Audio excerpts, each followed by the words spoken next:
Selamünaleyküm balalar. Birinci.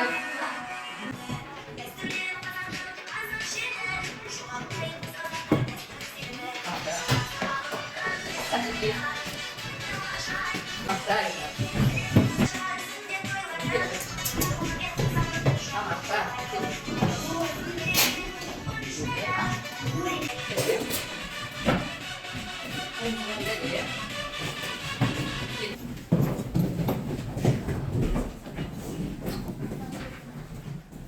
Ben bana bu bizler mesleğinin şartlı şingir vurtlar. Şartlı şingir vurtlar geldi. Nerede sıdırap sen?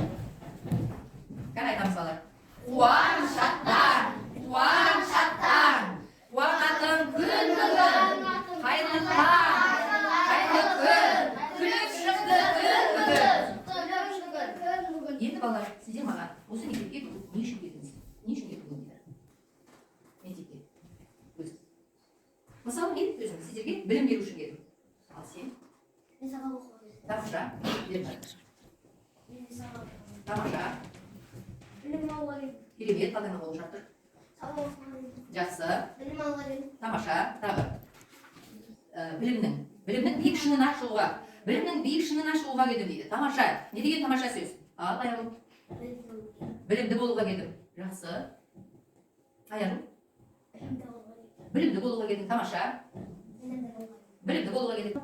Мен сабақ беске оқып жүрмін. Тамаша. Өте керемет. Жақсы. Азиза. Сабақ оқу үшін келдім. Тамаша бала. Олай болатын болса балалар, мен сіздердің осыншалықты бүгінгі сабаққа деген ынта жігерлеріңізді көріп, қуанып, шаттанып отырмын. Олай болатын болса, қазір мен сіздерге бірінші тапсырманы алып келдім. Мына біз сабағымызды жүргізу үшін балалар, топқа бөлінуіміз керек. Ол үшін топқа бөліну үшін. Мен мына жерге сіздерге өздерің білесіздер балалар. Мына зат не? Аса. Оны қайдан аламыз? Мұны сүйектер. Ата. Біздің қазақ халқы ежелден өздерінің сойған төлдек малдарының асығын не істеген балалар? Жинап балаларына ойнатқан. Ол ойынның аты қалай аталады?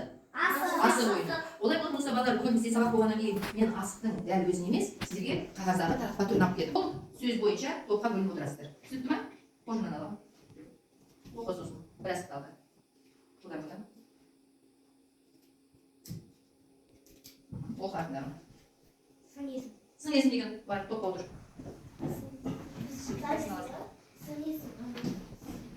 Тауық өзің оқы.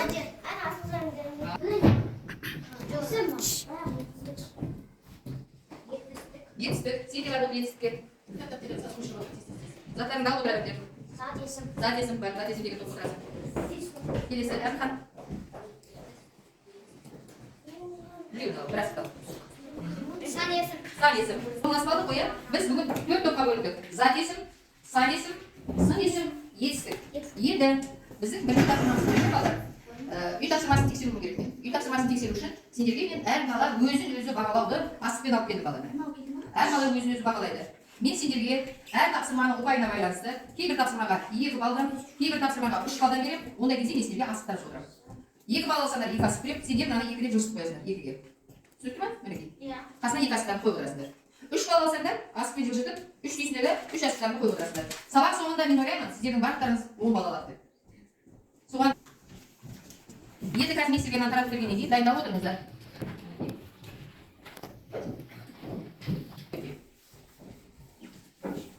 Енді балалар, басын сұрауды мынандай бір құпия әдіс қолданайын деп отырмын балалар.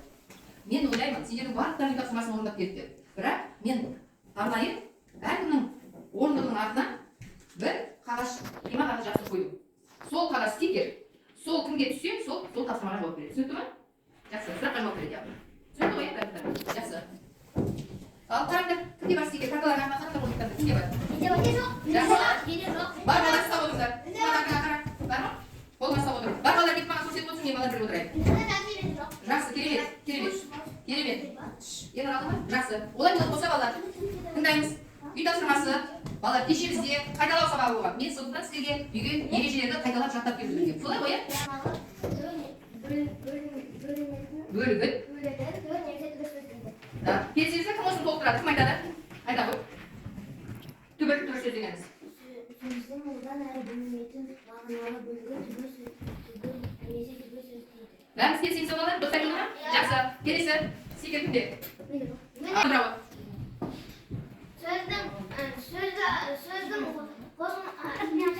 иә. Түгел сөзге не жалғанады? Қосымша жалғанады. Сөзге қосымша жалғанады. Қосымшаның аты жалғау. Жалғау және Жұрнақ. жұрнақ. Жақсы, сезім қайталай ғой. Түгел сөзге жалғанатын қосымша қалай аталады? Түгел сөзге жалғанатын қосымша қалай аталады? Жұрнақ және жалғау. Жақсы, отыра ғой. Келесі кім келсе екен? Жұрнақ дегеніміз қосымша, жұрнақ, жалғау болып екіге бөлінеді. Сөз мағынасын өзгертетін қосымшаны жұрнақ дейді. Дұрыс. Ерасыл дұрыс айтты. Фатиманың сөзі кетіп қалды. Екі ұпай қайталап жіберді. Так, Әмірхан сені жауап берді. Екеу. Фатимаға кетіп қалды. Қайта, қосамақ келсін. Қалай жақсы, алға, ешеге. Жалғау дегенді айтайын. Ернар, жалғау деген сен. Нәбені айтайыншы. Ойлан, қорықпа айырма ойлан. Жалғау деген сен. Жұрнақ айтайыншы. Жалғау, жұрнақ екеуіне қосымша түгелге жалғанатын. Соның жалғау қалай аталады? Жалғау не? Ерасыл. Бармас кесекер? Так, кім айтады? Ау? Түгел сөзге жалғанатын. Ал? Жалғау дегеніміз сөздің өзгертпейтін мағыналы қосымшаны жалғау дейді. Иә. Сөзге бала, сөздің мағынасын өзгертпейтін жалғанатын қосымшаны жалғау деп айтады. Ерасыл айта ғой. Сөзбен сөзді байланыстыратын қосымшаны жалғау дейді. Дұрыс айтады бала. Ал Ернар қайтала. Бақыршам айтты. Енді қолданғанын ғой түзіп отырыңдар. Енді бүгін біз бала өзіміздің жаңа сабағымызды бастауымыз керек. Бірақ сабағымыздың тақырыбы қалай аталатынын мен сендерге бірдеңені айтпайын деп отырмын. Оны өзіміздің болжау әдісіміз бойынша байқап қараймыз. Бірінші сендерге мынандай суреттер беріп отырмын мен. Бірінші сурет. Бірінші біздегі сын есім тобына. Кім айтады? Кім? Рауан. Сен сөйлеген жоқсың бұл сабақта. Бірінші суретте не көріп тұрсың? Тұсаукесер. Бірінші суретте. Мынау бірінші суретте. Тұсаукесер ашық па? Келін түсі. Дұрыс, келін түсіріп келін түсірген кезде айта ғой Азиза. Келін түсірген кезде Қазақтың біздің салт дәстүрімізде не істейміз? Түскен келіннің түскен келіні бетін дұрыс айтады. Бетін ашады. бетін ашып, апалары бетіне сүйеді. Апалары бетін сүйеді. Дұрыс айтасың. Бетін ашып, апалары бетін сүйеді. Енді толықтырыңдар тек қана. Азиза да енді бір сұрақ осыда айтты. Азизаға да бір ұпай. Енді келесі екінші. Келесі біздегі Ернарлардың тобы. Етістік па? Етістік тобы. Мынау не? Кім айтады? Кімнің тұсауын кеседі бізде қазақша? Қай кезде кеседі? Дұрыс айтасыңдар. Жаңада бала не істеген кезде бала? Қасқа жүріп, дәл басқан кезде не істейді қазақта? Тұсау кеседі қазақтың дәстүрі салты. Тамаша. Жақсы. Өте жақсы жауап берді бүгін Ернар менен Ерасыл. Жақсы айттың.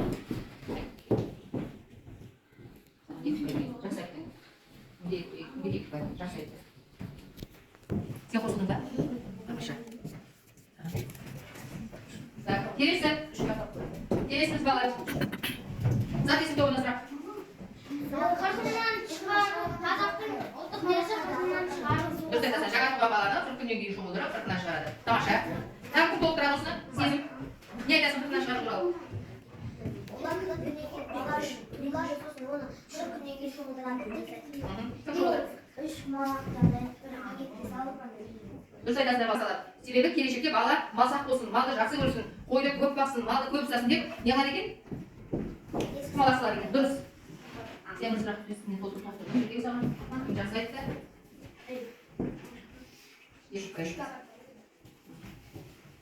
Бағала оқыңдар өздеріңді. Келесі. Әмірхан сендердің топтары. Кім айтады? Бесік. Кім бар айтады? Айта оқыңдар. Баланы бесікке салады. Қай кезде? Шомылдырған соң бесікке салып Өте дұрыс. Дұрыс айтып отырмын бар. Өте дұрыс айтады. Жаңа біз болжам әдісі бойынша сіздермен мен суреттерді көрсеттім ғой. Суретте сіздер біздің қазақтың салт дәстүрлерін көрдіңіздер. Олай болатын болса біздің жаңадан бастайын деп отырған бөліміміздің аты қазақтың салт дәстүрлері деп аталады. Және де бүгін біздің үйде отырған тақырыбымыз сөз таптары деп аталады. Сөз таптарына балалар, осы сөз таптарына не деп жатады? Зат есім, сын есім, сан есім, етістік. Енді ережені жақсылап танысайық балалар. Сөздер мағынасына қарай бірнеше сөз таптарына бөлінеді. Зат есім, етістік, сын есім, сан есім сөз таптары. Көрдіңіздер ме? Зат есім сұрақтары. Кім? Кім айтады? Зат есім сұрақтары. Айтады. Күнде, нелер? Етістік сұрақтары.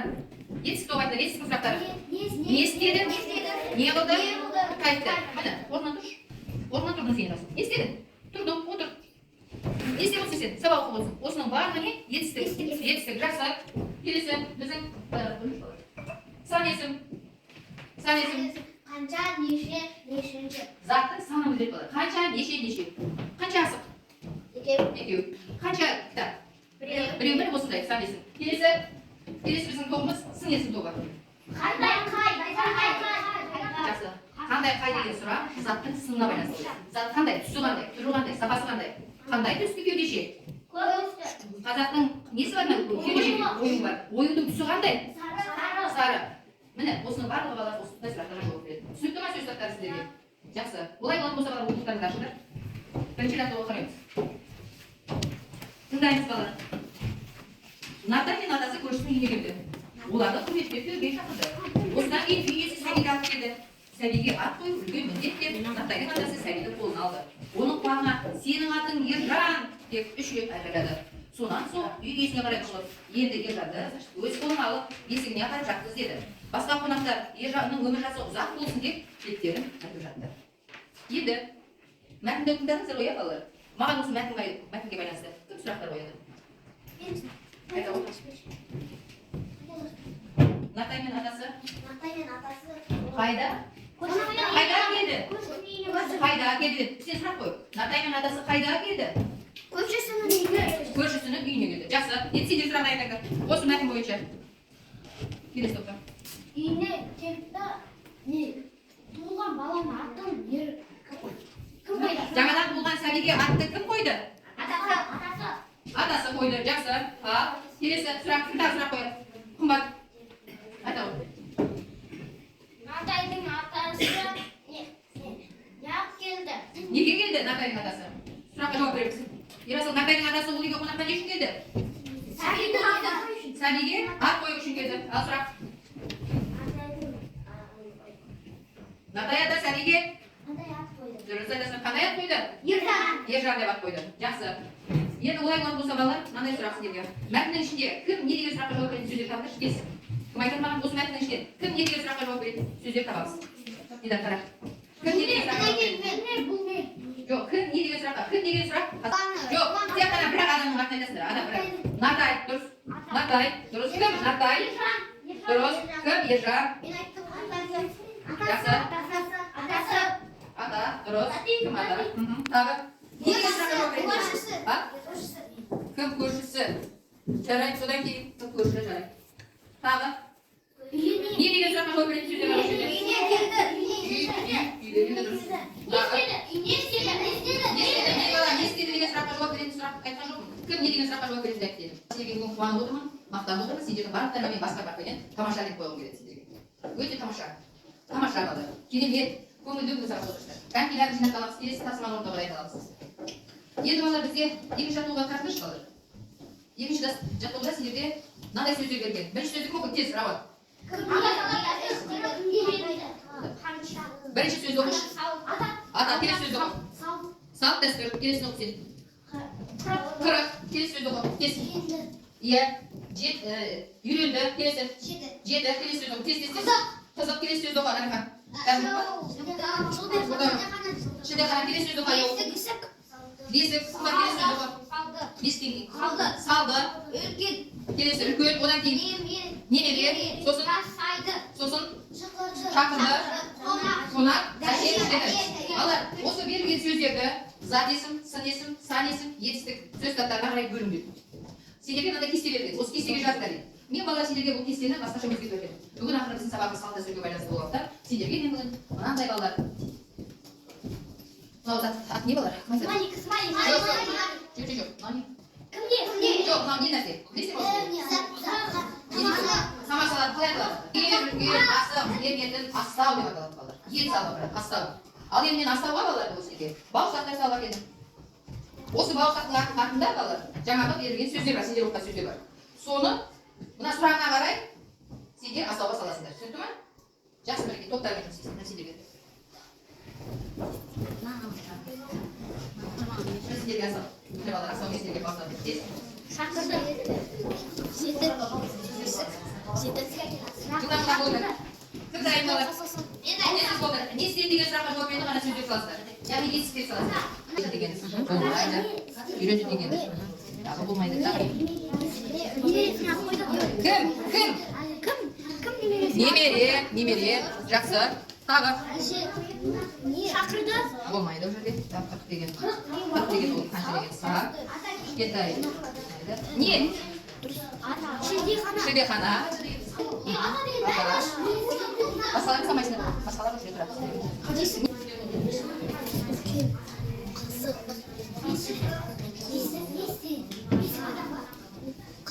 Жеті.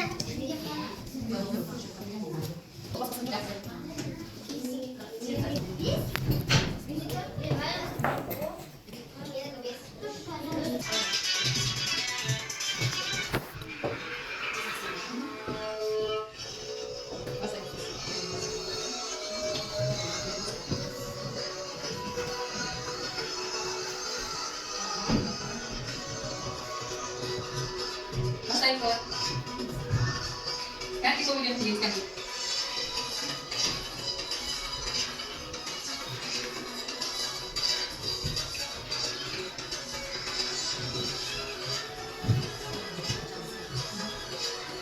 Екі оңғасы. Кім жедан арасында бірадам жоқ. Ол кезде тез ерін арқасына келе аласыз. Түсінді ма? Жұттаса аласыз. Тез-тез. Кімнің арқасында жүн жетіспейді, қосыласыз. Түсінді ғой, иә? Газ тапсырма беріңіз. Нормально. Ал, кімнің арқасына келе аласыз, кімнің арқасына жылдам. Құдай деген оқисың да. Жоқ, өзіне бара сал уақытша. Бала.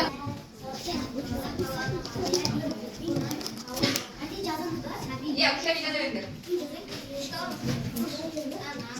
Тез-тез қандай. Сәби.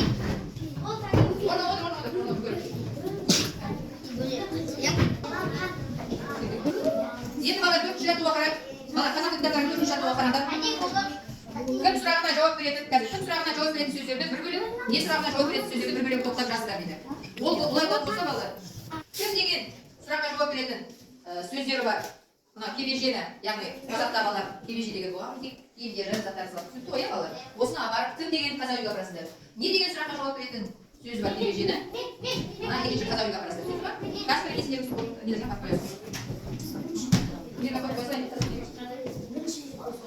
Біз болдық. Ағарайды. Ата, сегізді. Бірінші оқылады. Оқыңдар да бар. Бүгін біз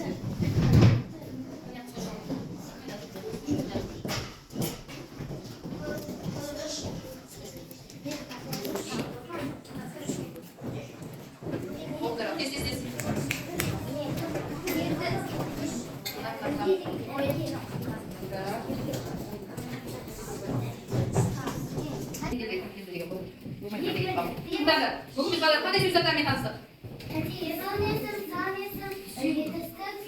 Және? Зат? Зат есім. Керемет.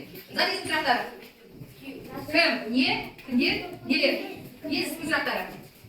Не істеді, не қылды, қайтты. Сан есім сұрақтары. Қанша, неше? Сын есім сұрақтары? Қандай? Қай. Тамаша, керемет. Енді бұлай қалып болса балалар. Қазір жақсылап тақтаға қараңдар. Бүгінгі сабақта мен бүгінгі сабақты жақсы, өте жақсы түсіндім деген бала болатын болса, онда жасыл алып, жасыл орынға саласыңдар. Ал егер тоқтаңдар, жоқ еде өте емес, жақсы түсіндім десеңдер, онда сарасы табай саласыңдар, сары қоржынға. Әлі де іздену керек, көп нәрсені әлі де білмей отырмын десеңдер, қызыл асыздар деп, қызыл орынға барып салыңдар. Тез. Сидар тез отыра басын, сыға отыра басын, тез. Сидар, бала тез отыра басын, сидар отыра басын.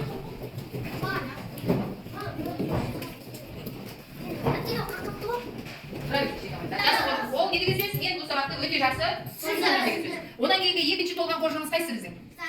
Сары. Толған жоқ, бірақ жақсы түсіндім, иә, жақсы. Ал қызыл қоржында бар ма асты? Жоқ. Олай болатын болса бүгін сіздер сабақты жақсы түсіндіңіздер деп ойлаймын. Енді балалар, үйге тапсырма. Үйге біз 5-ші жаттығуды белгілеп отырмыз. 5-ші жаттығу мынандай балалар. Шығармашылық тапсырма. Былай дейді. Қазақта жеті қазына деген сөз бар. Ол жеті қазына деген не? Оған не жатады? Осыны балалар сіздерге шығармашылық тапсырма. Үйде жеті қазына деген не? Оған нелер жатады? Соны маған айтып дайындалып жазып бересіздер. Түсінді ма? Сіздерге кішкене кіріспе сөз ретінде айтып қояйын. Қазақта жеті қазына деген олар философиялық түсінік. Қазақта сұлу әйел жеті нәрсе болады балалар. Ер жігіт, сұлу әйел, сосын қыран бүркіт. Иә, тазы, құмай тазы, сосын ақыл білім, сосын жеті қазына. Айтып қой, таңмен айтып. Иә, жүйрік ат, сонымен жеті. Айтып қой, құмай тазы деп. Осы туралы жазып қойыңдар. Aziza 9 bal. Didar 10 bal. Kaça bal sende? 5 upay, 5 bal sende. Sende kaç oldu? 7 upaylar var. Müdürlüğü yaz koy. Tak. Sezinge 8. Fatima sende. 8. Tak, yarası da 8. Anakanda 10. Sosun sende 9. Asılcanda keremet balar. Asılcanda birlikte balar. Asılcanda 5 upay dedi. Asılcanda 5 upay. Keremet Asılcan bu sabah oturacak sıratsızda. Al, yarası sende. Şimdi ayağında 5 upay, және yarası da 5 upay veriyorlar. Olay болатын болса бүгінгі ашық сабағымызды аяқтап үй тапсырмасы түсінікті. Енді балалар, бүгін бәрі қазақтың салт дәстүрімен байланысты болғандықтан, мен бүгін сіздерге балалар, қазақтың тағы бір салт дәстүрі той бастар деген сіздерге той шашу конфет алып берді балалар. Тойдан тәттілер. Соны сіздердің столдарыңа қоямын. Тойдан шашу деп. Түсінікті ме? Алып дейсіздер. Шашу бүгінгі сабағымызда балалар. Тойдан шашу. Қазақтың дәстүрі. Бәрі сіздерге балалар. Мінекей балалар, шашу. Бұл да балалар қазақ білмесі. Так, мінекей Асылжан деген балаға мінекей шашу. Жеткен балаға мінекей тағы да шашады. Балалар енді